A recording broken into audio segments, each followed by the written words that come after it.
Bismillahir Rahmanir Rahim. Halkan waxaanta wararka waxaad ku soo dhawaataa warar warbixino iyo dhacdooyin. Waxyaabaha daawa doontaan waxaa ka mid noqon doona waanu barnaamijkan ku soo gudbin doonaa haddii la weyn raalu ka noqdo Al-Shabaab oo ku go'doonsan buuro ku yaala gobolka Hiiraan. Wararkii ugu dambeeyay dagaalkii ka dhacay gobolkaasi Hiiraan gaar ahaan deegaanka Jicibow ee Buula Burde dhaca. Waxaan idin soo gudbin doonaa qasaaraha Al-Shabaab ku gaaray dagaalkii shalay ilaa iyo xalayto oo tiro badan la soo sheegayo 2 ilaa iyo 100 ayaa la isu hayaa. Waxaan idin soo gudbin doonaa warbixin iyo dhacdooyinta ku gadaaman iyo xildhibaano ka hadlay dagaalkaasi kana falceliya qasaarihii cuslaa ee Al-Shabaab gaaray. Waxaan idin soo gudbin doonaa xildhibaano dhiirigelin sameynaya hawadana u marinaya ciidamada deegaanka iyo kuwa xoogga dalku. Waxaan idin soo gudbin doonaa mas'uuliyiinta Buula Burde iyo kuwa amniga Hirshabelle oo hadlay oo aanu barnaamijkan idinkugu soo gudbin doono haddii alla weyne raalli uu ka noqdo. Sheekada iyo dhacdada cajiibka ah ee dadka deegaanku ay sameeyeen ayaanu barnaamijkan idinkugu soo gudbin doonaa ee ka dambeysay in shabaab badan la go'doomiyo. Waxaan idin soo gudbin doonaa warbixin iyo dhacdooyinta ku gadaaman oo aanu barnaamijka ku falanqeyn doono iyo xogayihii baarlamaanka buux oo xog cusub ka bixiya lacagtii laga qaaday musharaxiinta. Qodobada iyo kuwa kale ayaa daawa doontaan halkan waa xanta wararka. Haddii aad ku cusub tahay ku biiro ka mid noqon daawadayaashii saaxiibada sida tooska inoogu xiran adigoo la wadaagaya saaxiibada warar warbixino iyo dhacdooyin iyo falanqeyn aanu halkan ku soo gudbino kuna baahino. Mar kale kulanti wacan oo wanaagsan ayaanu hawada idinka leenahay daawadayaal saaxiibayaal. Si wararka Al-Shabaab dib aan ugu dhigano waxaanu markaasi ka bilaabi doonaa arrimaha ku gadaaman xogaya buux oo xog cusub ka bixiya lacagtii laga qaaday musharaxiinta ee malaayiinta dollaraheed. Xogayihii guud ee golaha shacabka Soomaaliya Cabdikariin Xaaji Cabdi Buux oo 10 sano kadib shalayto xilkaasi wareejiyay ayaa waxa uu sharaxay halkay ku dambeeyaan lacagii laga aruuriyay musharaxiinta xilligii doorashada. Buux ayaa xafladii xil wareejinta uga faa'iideystay inuu ka jawaabo eedeymo laga faafiyay oo la xiriiray in hoggaanka golaha shacabka uu lunsaday lacagii laga aruuriyay musharaxiinta. yaan sharafta baarlamaanka meel looga dhicin. Waxaan arkayay dad soo qoraya malaayiin dollar oo xilligii doorashada la aruuriyay ayaa la lunsaday. 10 sano ayaan ka soo shaqeynaya hay'addan sharci dejinta ah waana halka laga ilaaliyo sharciga dalka. wax musuqaano kuma dhex arkin. lacagtaasna waxaa lagu maamulay oo lagu lushubay qasnada dawladda. Buux ayaa sheegay in lacagii laga aruuriyay musharaxiinta xilligii doorashadu ay gaarayeen 1 milyan iyo 300. hadda waxa ka dambeeya 100 kun oo loo qorsheeyay in la siiyo shaqaalihii ka shaqeynaya doorashada waxaana gacanta ku haysa wasaaradda maaliyadda ayuu yiri Buux oo xilkaasi iska casilay kuna wareejiyay Cabdiraxmaan Jaabiri oo gudoomiye Sheekh Aadan Madoobe uu keenay xafiiska. markana wararkii ugu dambeeyay dagaalkii ka dhacay Hiiraan ayaan eegi doonaa oo guulo waaweyn ee laamaha ammaanku iyo dadka deegaanka oo isgarabsanaya ay gaareen kuwaasi oo ilaa iminku siyaabo kala duwan warbaahinta dawladda u soo bandhigayso. Al-Shabaab qasaare xoogan ayaa ku gaaray dagaal ka dhacay shalayto ilaa iyo xalaytana socday deegaan lagu magacaabo Jicibow oo 30 kiiloomitir dhanka waqooyi kaga beeran degmada Buula Burde ee gobolka Hiiraan. 100 dhimasho ay mas'uuliyiinta qaar sheegayaan halka warbaahinta dawladda lagu sheegay 200 oo dhimasho ah. warbaahinta dawladda ayaa warisay in ciidanka qaranku ay gacanta ku hay markaasi ka helay dadka deegaanku ay hareeyeen ururkii waa xubnihii maleeshiyada ahaa ee ku sugnaa goob wabiga jinkiisa ah oo ay doonayeen inay ka talaabaan laguna laayay. Maxamed Shiine waa gudoomiye ku-xigeenka maamulka iyo maareynta degmada Buula Burde. waxa warbaahintu u sheegay in ku dhawaad 100 ka tirsan Al-Shabaab ay dhinteen halka qaar kalena ay isu soo dhiibeen halka intii hartayna ay ciidanku ku hareereysan yihiin sida uu sheegay. warbaahinta dawladda Soomaaliya ayaa warka ka duwan sheegtay. waxay sheegtay qasaar Al-Shabaabna ku sheegtay halkaasi ku gaaray in 200 oo maleeshiyo ama xubnood laga dilay ururkaasi Al-Shabaab. kooxda Al-Shabaab ayaa damacoodu ahaa inay kala gooyaan labada magaalo waa Beledweyne iyo Buula Burde sida ay ku biireen saraakiisha ciidamada dawladdu ama ku bixiyeen wararku.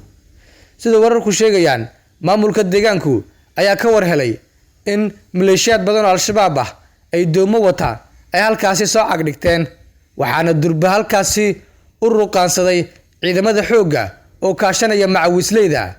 ciidanka xoogga dalka ayaa sidoo kale gurmad xoojin ah u diray halkaas, kuwaasi oo kooxda ku hareereeyay deegaanka Jicibow kadibna uu dagaal culus ka dhacay. dagaalkii oo shalay subax bilaabmay ayaa soo gaaray ilaa fiidkii xalayto, iyadoo gobolkii uu dhacay, taasi oo markaasi la sheegay in cagta lagu mariyay ururkaasi Al-Shabaab. khasaare Al-Shabaab ku gaaray halkaasi ayaa noqonaya midkii ugu xooganaa ee uu ku gaaro hal goob. buuro ayay saaran yihiin sida wararku sheegayaan oo waa go'doon. wasiirka amniga Hirshabelle Maxamed Cabdiraxmaan Qeere ayaa ka warbixiyay dagaal qaraar oo shalayto waa berigii hore ka qarxay deegaanka Jicibow ee hoostaga degmada Buulaburde. waxaana uu sheegay in ciidamada dowladdu iyo dadku deegaanka oo iskaashanaya ay jab xoogan gaarsiiyeen Al-Shabaab. wasiirku waxa uu sheegay in Al-Shabaab ay ku go'doonsan yihiin buur dusheeda, isla markaana ay dhinacyada ka joogaan ciidamada hubanta ah ee howlgallada xoogan labada bilood ka wada inta badan deegaanada gobolka Hiiraan. wuxuu xusay in howlgalka la soo afjari doono galinka hore ee maanta, kadibna ay bixin doonaan faahfaahin. firxadkoodii qaar ka mid ahi webiga ayaa la qaaday ama markaasi qaaday, qaarna buur ayay isku aruuriyeen. inta dhiman waa la soo afjari doonaa haddii aysan isdhiibin ilaa subaxnimada maanta ah. khasaaraha gaaray aad ayuu u badan yahay, waa soo bandhigi doonaa jabka xoogan ee dagaalkan ku gaaray, ayuu yidhi wasiirka amniga Hirshabelle.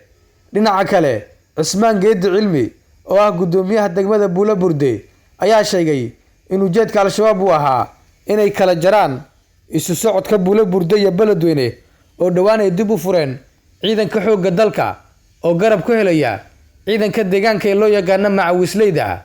gudoomiyuhu wuxuu sheegay in Al-Shabaab ay deegaanka ka soo weerareen galbeedka, isla markaana doomo kaga soo tallaabeen webiga. markii laga adkaadayna ay galeen buuraha. ciidamada ayaa labada dhinac ka xiga. nimankaasi aaggan ku soo duulay galbeedka ayay ka soo galeen, doon ayay webiga uga soo gudbeen, ayuu yidhi. deegaanka Jicibow ee dagaalku ka socdo ayaa qiyaastii 30 kiilomitir u jirta Buulaburde.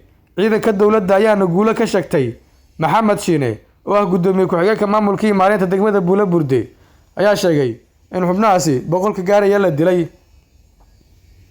si kastaba xaaladda noqoto, warbaahinta dowladdu waxay wareysay in 200 ay markaasi gaarayso dhimashadu. xildhibaano ayaa haddaba arrintaasi ka falceliyay. xildhibaanada ka soo jeeda gobolkaasi Hiiraan ayaa iyagu markaasi bogaadiyay ciidamada dowladdu ee diriirtaasi markaasi ka qayb galay. warbaahinta dowladdu waxay khasaarihii ugu dambeeyay ku sheegtay 200 oo dhimasho ah. Cabdullaahi Goodax Barre oo horey u soo noqday xildhibaan ka tirsan golaha shacabka ayaa yidhi waxaan u hambalyaynayaa ciidamada xoogga dalka iyo macawisley guusha weyn ay ka gaareen deegaanka Jicibow ee hoostaga degmada Buulaburde. mujrimiinta oo in ka badan 500 oo nin ay ku soo weerareen deegaanka Jicibow ayaa jab xoogan loo geystay, qaar la dilay, qaar dhaawac lagu qabtay, iyo qaar buur dusheeda go'doon ku ah oo lagu hareereysan yahay ay noqdeen, ayuu yidhi xildhibaan Goodax Barre. dhankiisa Maxamed Ibraahim Macalimu oo ka mid ah xildhibaanada golaha shacabka ayaa sheegay in ujeedka shabaabku uu ahaa in cagta mariyaan saldhigga ciidamada, balse ay ku hungoobeen. waxuu qorshoodu ahaa inay cagta mariyaan saldhigga ciidanka wadajirka ah, balse si la yaqaan ayay ciidankii suntii ugu gubteen ama uga qabteen qawaariistii weerarka soo gaaday. dhegta ayaana dhiigga loo daray, loogamana harin ee waa la dabagalay. waxay galeen dhul buureed keen ah oo ay markaasi sii sahansadeen. taliyaasha ciidamada waxay amreen in la go'doomiyo kaliya si aanay fursad ugu helin in ay u tallaabaan dhanka galbeed. qawaariistuna waxay dan u arkeen in la isku habeensado, kadibna ay helaan dooman ay ku gudbaan kuna qaataan dhaawaca iyo meydadka soo gaaray oo aad u baaxad weyn, ayuu yidhi xildhibaan Macalimu ayaa yidhi ciidamada dowladda iyo kuwa deegaanku waxay u soo gurmaday ciidamo badan oo ahaa kuwii fadhiyay Yasoman iyo qaar halkan ka soo baxay. howlgalkan howlgal aan gaaran karin ayay ciidamadu oo amaro ka helaya taliska xoogga dalka Soomaaliyeed la damacsan yihiin haraadiga go'doonsan, ayuu yidhi. haddii shabaab xero inta soo weeraraan gaadmo ku soo qaadaan ay cagta mariyaan la arki jiray oo ay cagta marin jireen hadda waxaa yimid kuwa kalsooni iyo dhiiranaan qaba oo hubkooda ku xisaabtamaya ayuu yiri xildhibaan Macalimo. khasaaraha al-shabaab ku gaaray halkaasi daawade waxa uu noqonayaa mid ka mid ah kuwii ugu xooganaa ee hal goob ku gaaray ururkaasi.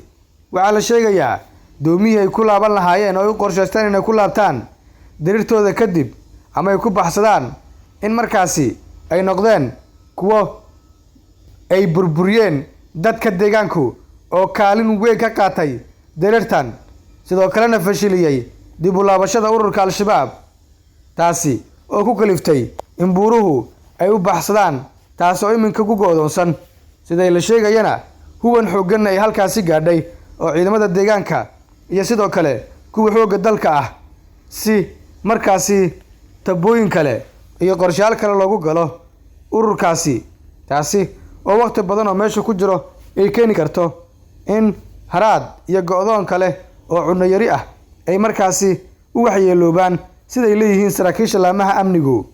halkan waa xanta wararka waxaan kugu dhaafaa waan kaaga tagnaa sida ay nabad diin amaana Allah fadlan ku biiro ka mid noqo daawadaasha nagu xiran.